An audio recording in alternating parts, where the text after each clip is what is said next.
Hi. Hello. ఈరోజు మీకు ఒక ఇంట్రెస్టింగ్ యాక్టివిటీ ఒకటి చెప్పబోతున్నాను. ఆల్రెడీ ఒక 20 ఇయర్స్ బ్యాక్ నేను డిగ్రీ చదివేటప్పుడు మా పీలేరు ఏరియాలో ఈ యాక్టివిటీ చేశాను. మా పిల్లలతో చేయాలని అనుకుంటున్నాను ఈ యాక్టివిటీని. ఈ యాక్టివిటీ పేరేమంటే సీడ్ బాల్స్. సీడ్ బాల్స్ అంటే ముందుగా మనము సేకరించిన విత్తనాలన్నిటినీ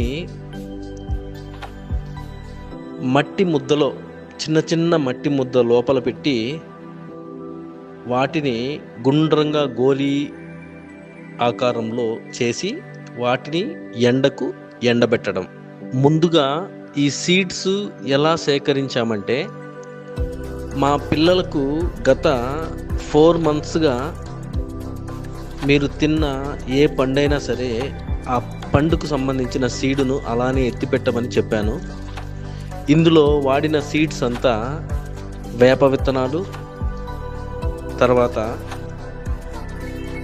అల్లనేరేడు విత్తనాలు, రేగి విత్తనాలు, చింత విత్తనాలు,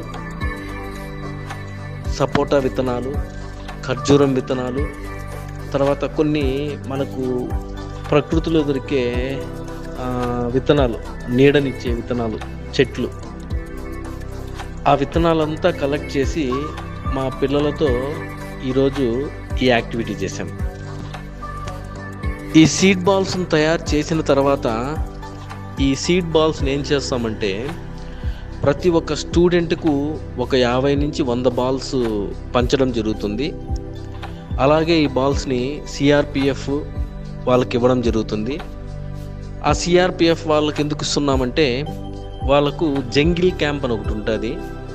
ఆ క్యాంపులో వాళ్ళు వెళ్ళినప్పుడు వాళ్ళకు ఆ సీడ్ బాల్స్ ఇచ్చాము అంటే వాళ్ళు కొండలు గుట్టల్లో వెళ్ళేటప్పుడు ఆ ఆ బాల్స్ అన్నిటినీ ఇసిరి వేయడం జరుగుతుంది. ఆ విసిరి వేయడం వల్ల అవి ఒక చోట పడిపోయి వర్షాకాలంలో మొలకెత్తడానికి ఆస్కారం ఉంటుంది. అలాగే స్టూడెంట్స్కి ఎందుకు ఇచ్చానంటే మా స్టూడెంట్స్ వివిధ ప్రదేశాల నుంచి వచ్చారండి.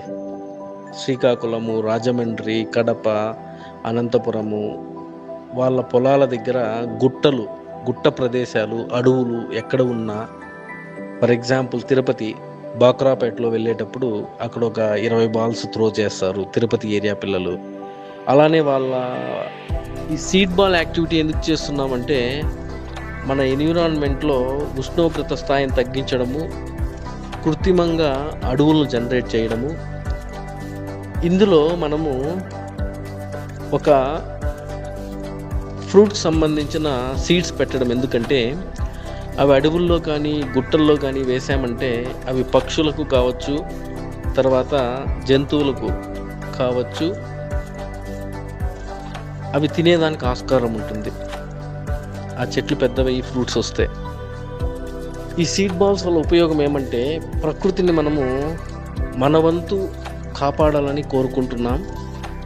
అదేవిధంగా మా పిల్లలు ఇక్కడ నేర్చుకొని వాళ్ళు ఎక్కడైనా సెటిల్ అయిన తర్వాత వాళ్ళు ఇటువంటి యాక్టివిటీసు పర్యావరణంను కాపాడాలని దృఢ సంకల్పంతో వాళ్ళు ఏదో ఒక యాక్టివిటీ చేస్తారని వాళ్ళతో చేపిస్తున్నాను. మన ప్రకృతిని చాలా బాగా కాపాడచ్చు. జంతువులకు, పక్షులకు మంచి ఆహారం, అడవుల్లో ఈ చెట్లు పెరిగాయంటే మంచి ఆహారంగా ఉంటాయి. అవి మన జనసంద్రంలోకి రాకుండా ఉంటాయండి. అందుకోసం ఈ యాక్టివిటీ చేస్తున్నాం. ఈ యాక్టివిటీని మా ఇంజనీరింగ్ స్టూడెంట్స్ చాలా ఆనందంగా, ఉత్సాహంగా చేశారు. ప్రతి ఒక్కరూ ఈ విధంగా చేయాలని కోరుకుంటున్నాను. జై హింద్.